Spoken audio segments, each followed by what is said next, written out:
Hello, everybody. This is Dr. Leanne Lucas, and we are going to interview Mr. Kyle McKinney, who is a very good friend of mine and really is like my son from another mother. That's who he really is. and he is going to be talking about LinkedIn and his experiences and future experiences with LinkedIn. And this fits along with our project that we're doing this semester. So we're going to start off about, Kyle, tell us about your LinkedIn journey. Yeah, no, thank you, Auntie Lee. You're welcome. Thanks again for allowing me to speak on my experience, and I'm excited to talk to everyone about it. So LinkedIn, a lot of people they like to, I guess, compare it or compare it to like Facebook. So it's kind of like a professional Facebook. And the really cool thing about it for me, when I was doing my job searching and my job hunting, I really didn't know a lot about LinkedIn. I was kind of wanting to look more in the CPG route and then like some other tech companies, but then LinkedIn kind of came into the fold when I was on that search and I think the first thing that really attracted me to LinkedIn was just the fact that they're in the business of helping people find careers and sustainable careers and find jobs. And I've always been and still am very passionate about helping people really achieve their ultimate purpose in life through their career. And that's something that I really wanted to explore further on, even if it was starting out my career, as a like kind of like entry level stuff, you know. And one thing that I really loved about my internship there is how much I felt supported in regards to my work life balance. And even though I was just an intern, I could see it just from the things that projects that I would do and things that I would work on, and kind of just going off that a little bit more. One thing that I really love about LinkedIn is speaking further regards to the work-life balance is they have these days that are known as in days, like IN, like LinkedIn. Um, and so they're every month. It's they pick one Friday out of each month, and essentially there's always a kind of like a theme for each month. So I believe for June it was play, and then July it's kind of slipping, but I think August was culture, or maybe July might have been culture, but because I was there for 3 months, so it was a theme for each of like each month has a theme, and so it's pretty much how it works is the employees are not required to go into work that day. So, but they're essentially encouraged to partake in the theme of that month. So for play, it's really all about just getting active and having fun, and making sure that you're embracing your inner child while still taking on your adulting life. And the really cool thing That's about really that, cool. yeah. So I really enjoyed that part for sure. So actually, a part of the end day for June, it was like I just started work, my internship, and end day happened. I was like, man, I love this company. All within a matter of I think like 1 to 2 weeks or so, like or maybe 2 or 3. And it was like, yeah, I think I want to stay here. So it just was great.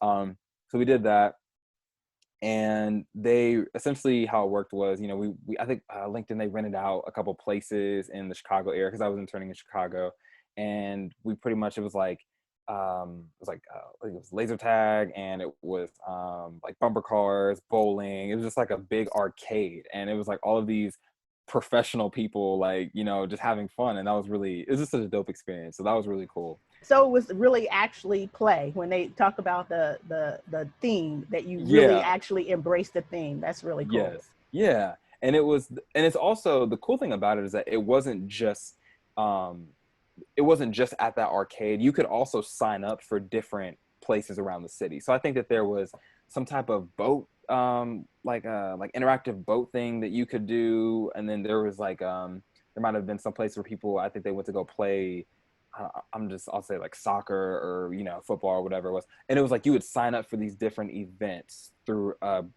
think just before end day would happen, so then you'd be able to kind of see and choose like what you would want to do. And that was really great experience. I think actually before we started that end day in particular, we had a little obstacle course game trivia thing in the office. And so if you do decide to come to the office, it's pretty much like a half day, not even a half day. It's more of like a third of a day. It's like you'd come in probably around like 8:30 or 9, and then you'd be out by like 11 because like all the activities would start around like noon. So you wouldn't even be in the office that long. So that was probably my favorite end day by far. And then we had the one in July. It's like a blur for me. Don't know why, but I know that in between August and July, one of the end days that I did experience, it was culture, and that one was really about just building the relationships amongst your other team members. And because at first when I thought about it, I was thinking, oh, maybe it's going to be embracing other cultures, and that was a component of it as well. But LinkedIn's very big on team building, and so the one thing that I really that I found and that I was engaged in while I was there is that there was a lot of just I guess like team building opportunities and team building workshops, and it didn't really seem like it was work. It was just fun, and so that's something that I was like, wow, like I can I can go to an arcade with my team members, and then I can have these workshops with them, and then still be able to grow as a team. And it was just, and as an intern, I was just soaking all of that in. So that was really something that really shaped my experience. Were the in days at LinkedIn. So Okay, so, but you mentioned team building. So is LinkedIn a company that is very much, that is one of their focus, or do they have several focuses? yeah, so there's a couple different focuses in LinkedIn. So you have the talent solutions team, and then you have marketing solutions and sales solutions, and then LinkedIn learning. And so essentially how it works is these are different sides of the businesses that are supporting different things. And one of the I would say the largest platform I believe is the talent solutions piece. And so that was the part of the business that I was working in. And so we were all about helping people really enhance their onboard process. And so if they're really trying to get the top quality pool of candidates or people who they're looking to find jobs, we would essentially sell them products to help them do it more efficiently and effectively. And so that was something that I got a chance to see hands on just from like the sales component of it. There wasn't really a lot of what I observed is that the way that they went about sales at LinkedIn, it wasn't really your typical standard sales, because when I thought of sales, it was kind of like door to door, selling something, but it was really, a lot of it was virtual and it was on the phone. So I feel like because when the pandemic hit, it was easy for them to adjust because a lot of the sales they did was already virtual. So it wasn't too much of much interface, which was really cool to see. But that was one component of the business that I saw was it's known as LTS, LinkedIn Talent Solutions. Okay, and you said LinkedIn ta- ta- Talent Solutions. Talent Solutions, LinkedIn Talent Yes. Solutions. Yeah, Okay. LinkedIn Talent Solutions. Okay. Yes. So is LinkedIn this, speaking of the pandemic, because a lot of companies had to pivot. Do you think because of the organizational development of LinkedIn that pivot was relatively easy for them? I think so.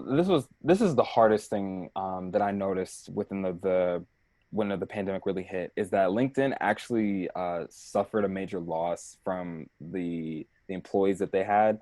They did have to make I feel like a pretty good number of no, I guess, yeah, the cuts because of just adjusting to what the business was going to be looking like within this new pandemic structure, or the kind of like getting used to how things would be during COVID. And that was something that was really hard to see. And because as an organization within LinkedIn, as I mentioned, there's different components of the businesses that you're focusing on and that you're really trying to just, I guess, that you're a part of a team in, essentially. And seeing the, like, I guess some of the downsizing they had to make, that was a little difficult just to see. But the one thing that I do know that they were doing is that they were revamping a lot of their programs. So, and one cool feature that LinkedIn did apply from like their social component and kind of helping people find the connections they did need is that it was kind of like a profile edit that you could add to your picture. It was like hashtag open to work. So that's something that they were behind that for helping people find good quality jobs and just helping people kind of like navigate towards their own, I guess, like the careers that they would want to be in if they were let go. And then I know that they were developing certain programs to kind of help people funnel into different roles. And it was more of like the mentorships that were developed throughout LinkedIn. It wasn't just kind of like the company's like, oh, we let you go, we're gonna help you like pivot you into this role. It was kind of like the mentorships that you would make at the company is what is what I saw from some of the people who had to go into a new career, is that a lot of the relationships that they made and that they sustained there, that really helped them carry on into their next role. And so that was something that I saw a little bit of. But the hit I did notice, and that was pretty big, within the past, I think, 2 months, because it happened in July, I think. Yeah. So. So were you still going in the office in the summer? Did you all have work from home, or you because of the pandemic procedure? So yeah, so people were actually working in they're working from home. They decided to just get everybody out of the office and to really follow the proper health procedures and making sure that everyone's safety was a priority. So it essentially they I believe that the work from home, it's still to be determined when people are going to be able to come back to the office, but they have extended it, like many other tech companies have, until everything is um, safe for all of the employees to come back. Gotcha. So now, what is your job going to be at LinkedIn? So I'm going to be a part of the business leadership, the business leadership program. And so essentially how that works, known as BLP for short, but how it works is it's kind of like a rotational program, 6 months, and going to be learning just the different ins and outs of each business functions at LinkedIn. And I'm going to be, it's kind of like, I learn a little about recruiting, and then I go into a little bit more of like the onboarding process for when you're helping different like business to business sales, and then going to be learning a little bit more of just sales in depth. So it's going to be a lot of just rotations in general, and it's known as the global sales is the overarching term, and then beneath that is kind of where the BLP program comes into play. Okay. Where is LinkedIn located? Where's the headquarters? So they're headquartered in Sunnyvale, California, but there are offices. So there's an office in San Francisco, and then the office that I'll be working in is in Chicago. It's kind of like our central office. There's also an office in New York, and they recently opened an office in Detroit, actually. And there's one. It's a small little sales office in Omaha, of all places. So yeah, Omaha, Nebraska. All yeah. right. And we are further expanding, which is what I've seen too, which is cool. Right. So do you focus on any kind of international market? Yeah. So that's actually something that I got a chance to learn a little bit about when I was an intern there. And it's funny. I recently well, not recently, but a couple months ago, I got back from Brazil. And one thing that I thought was really cool is when I started at LinkedIn, when I was hoping to start full time, I was like, oh, maybe I could get transferred to like the Sao Paulo office, and things could just work out all great. Um, because I really noticed that they do a lot of work in the LATAM region, which is the Latin American region of one of I guess one of the regions that LinkedIn is in. And there's also they have a very big presence in the Asian Pacific region, as well as the North Africa Middle Eastern region.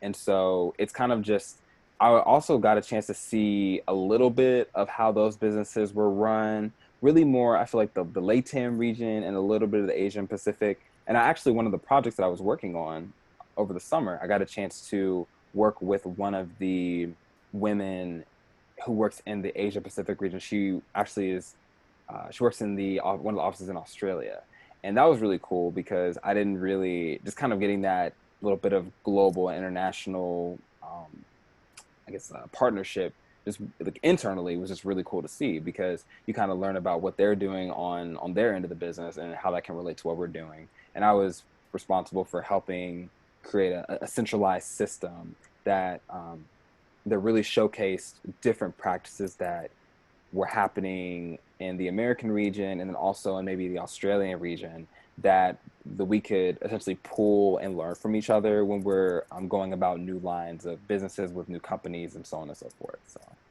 yeah. So some real multinational cross-cultural stuff. Yeah, yeah. That's great. That is great, great. So what kind of training did you receive when you first got to LinkedIn? Did you have or orientation, I should say, or Yeah, did no. Yeah, that's a good question. My training was relatively, it wasn't too lengthy. It was actually because I ended up having to start a little later, than when my internship originally started. But I went to New York for my training, and it was just a full day of training. And I was essentially just kind of like learning about, um, kind of like the basic protocols when you're bringing in new employees. You're kind of, learning about the benefits, the taxes. I believe that there's a 401k, health insurance, health benefits, stuff like that. And then also just getting to tour the office and seeing what it was like, and speaking to a few employees. There were some speakers who came in just to kind of talk about their experience. We got our laptops, and we got a lot of paraphernalia from LinkedIn. So it was a relatively quick orientation. Okay, okay. So I sent you some of the questions related to the project that my students are doing. So Yeah. I wanted to um, hit on some of those, or the ones that you have decided to talk about. So you can Yeah. pick ever any one you want to begin at. Okay. It's fine with me. Um, One thing, so the demographics of the employees. Okay. So LinkedIn, I would say one major reason, or I guess one major, factor that led me to LinkedIn was actually a diversity program that I was a part of as an undergraduate. And that program helped me funnel into the internship at LinkedIn. And it was going through just a few seminars where I was hearing people, who were part of my community as a Black man, speaking on their experience at LinkedIn, and just getting a chance to meet the employees who were other people of color, and seeing that presence and representation was really a major factor that intrigued me more of wanting to learn more about the company. And so when I was actually on the inside, and I saw one thing one thing that really, I guess you could say, that really enhanced my appreciation for their diversity and inclusion, and just and seeing the demographics, was they're huge in their, ERGs, which are their employee resource groups. And the reason why I say that is because, many companies have, employee resource groups, and they pretty much serve as a safe space for employees who may be from, a different cultural background from the majority of the people who work there, and they get a chance to just come together and organize activities and events, and maybe even fundraisers to kind of, further promote their culture in the company. But at LinkedIn, it felt really inclusive, almost to the point where you would have so many people.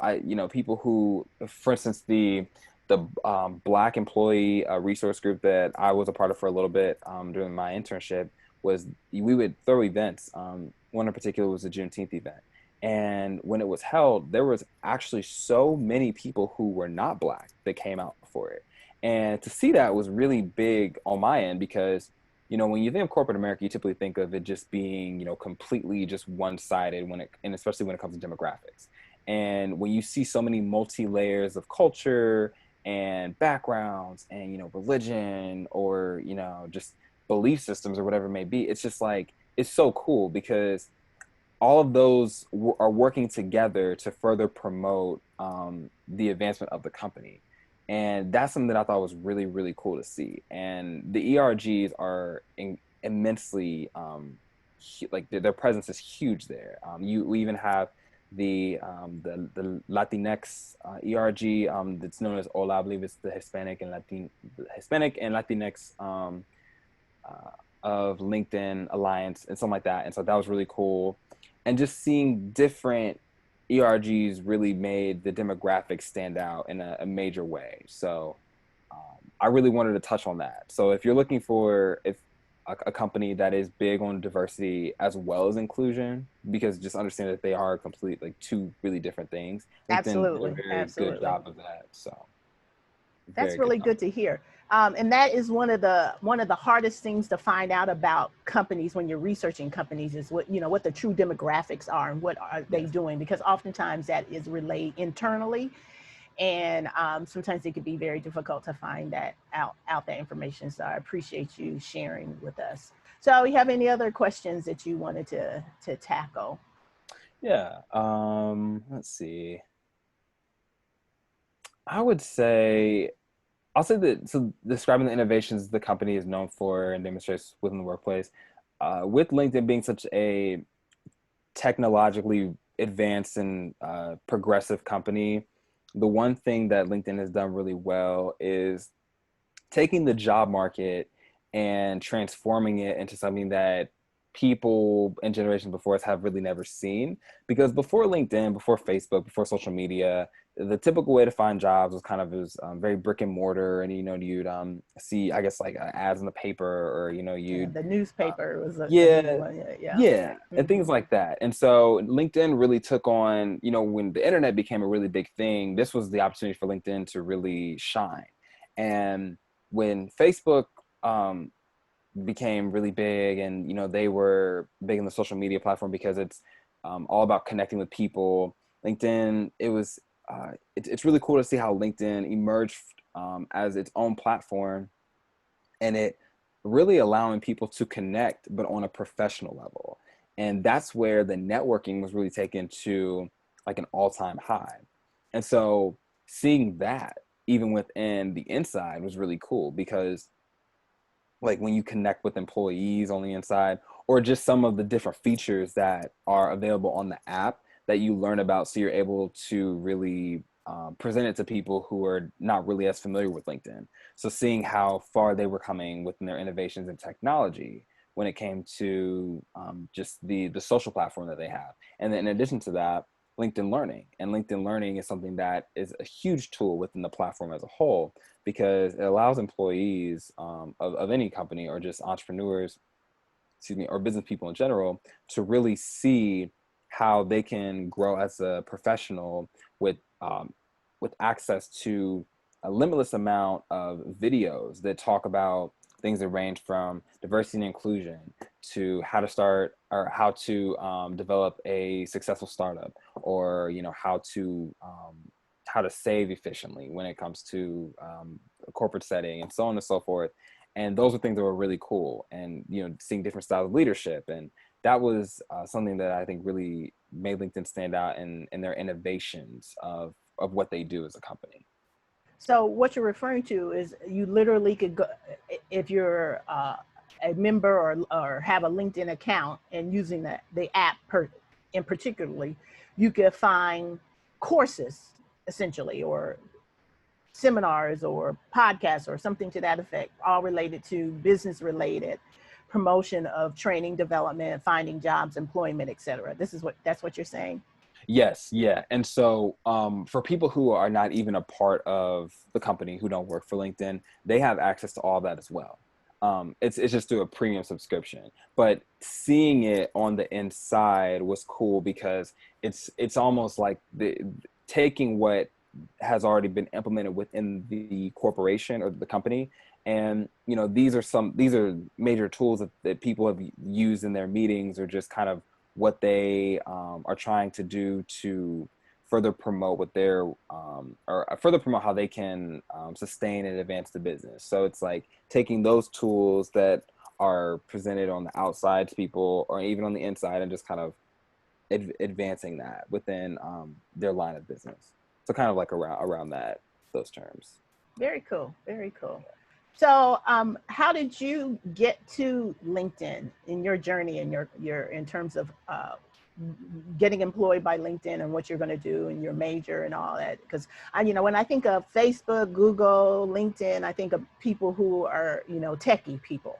But I know Right. that's not always the case. But you do have to have some digital acumen, some digital skill set, I would assume. Right. Right.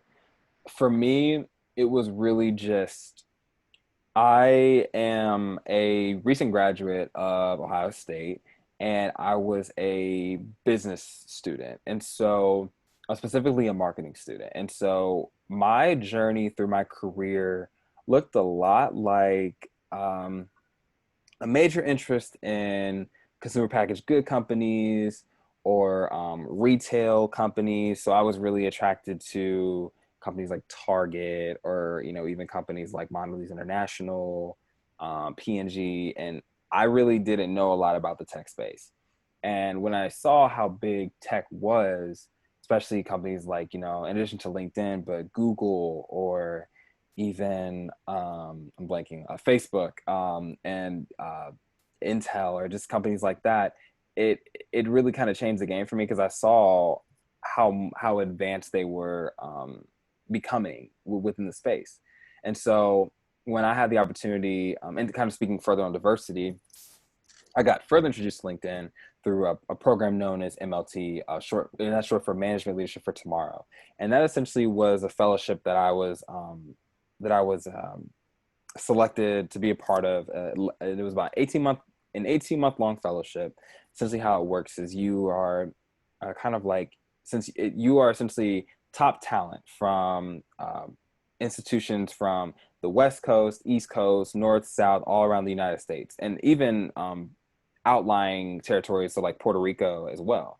And so it was really cool to be a part of a really large network. And this network specifically was a diversity fellowship. So they were all about bridging the gap between corporate America and underrepresented communities within that space. So it specifically was targeted for Black or African American students, Latinx, Hispanic, or of Spanish origin students, and the Native American students. And so that was really cool to see on my end.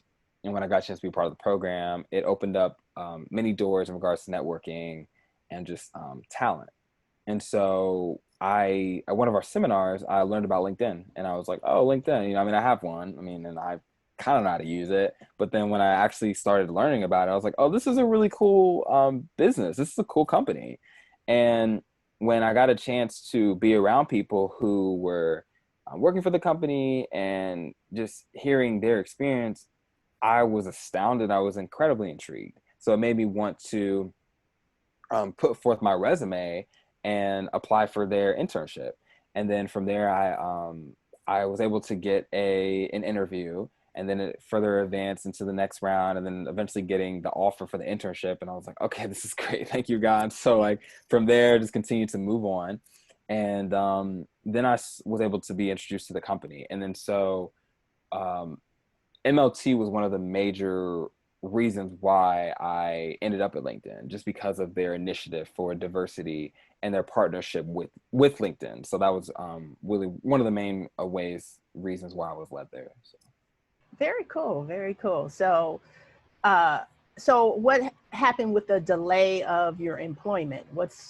Is that because of the pandemic, It essentially? is, yeah. So because of the pandemic and COVID, it was a little difficult to manage operations how they were used to doing. And as I mentioned before, virtually is how a lot of the operations are run. So that is something that they do well on. But the way the program that I was specifically a part of, a lot of those operations it was kind of like a mix of virtual, but then in-house, and then like you were also going out in the field doing stuff, and it Mm-hmm. kind of like needed in the office spaces to do those things. So the way that the way that the the program was structured wasn't essentially fit yet to be fully virtual. So that's what really delayed the process for my employment as of now. And so within the next few months, I'll see whether or not it's going to be in person, or it's going to be virtual. So yeah. Okay, that's good. That's good. That's Yeah. very good to hear. Yeah. Um, I really appreciate you taking the time out to talk to me today about LinkedIn. Gives me a little bit more insight of why I probably should have a LinkedIn account. So if you were going to make a pitch for someone to have a LinkedIn account, what would be maybe like the top 3 things for a person who doesn't have LinkedIn to make them want to have a LinkedIn account? Wow. Always remember that your network is your net worth. So you always want to continue to grow. And whether you're in high school, whether you're in college, whether you are just starting out in the workforce, your network can truly change the game for the next opportunity that can really shape your career in the most positive way. So I would just always remember that your network is your network. And I would say that just connections are huge and kind of going off the network, but just in addition to connections, it's a really great place to just keep track of all your achievements. You know, I think that a lot of times for many of us, we have many things that we have done within our career, but it's kind of hard to keep track of what we're doing. And I think that LinkedIn really serves as a great place to showcase that to an audience that is really interesting and willing to see it. Whether it's a graduation from an institution, you know, getting a degree in something that's so prestigious, whether it's getting promoted in your career, whether it's starting a new business, whether it's going to a seminar where you learned so many cool things and got a chance to meet, you know, top companies or recruiters, or even going to something that was sponsored by Forbes or just something along those lines, you know, showcasing that on LinkedIn, and that's showcasing your accomplishment as someone who is a young professional or even a professional in general who is consistently trying to become better within the space within your career. And I say, I guess like thirdly, it's just it's fun. I mean, LinkedIn's cool. I think it's a real fun network, and That's you know, that's cool. Yeah, yeah, and I see. I have quite a few professional friends who are have LinkedIn accounts, and they always are talking about that network. And I like that saying. Say it one more time for us. your network is your net worth. There you go. Fantastic. Ching Fantastic. ching. Ching ching. All right. I appreciate you taking the time out, Kyle, for Of course. enlightening us about LinkedIn and piqued my interest. We found how we're able to find out a little bit more about the demographics and kind of the innovations that LinkedIn has. So I really appreciate it. Thanks so much. Thank you as well for allowing me to be a part of this discussion. And for everyone watching, I wish you all the best of luck in your career. Let me know if you need more LinkedIn tips. There you go. Thanks. Yes. Thank you.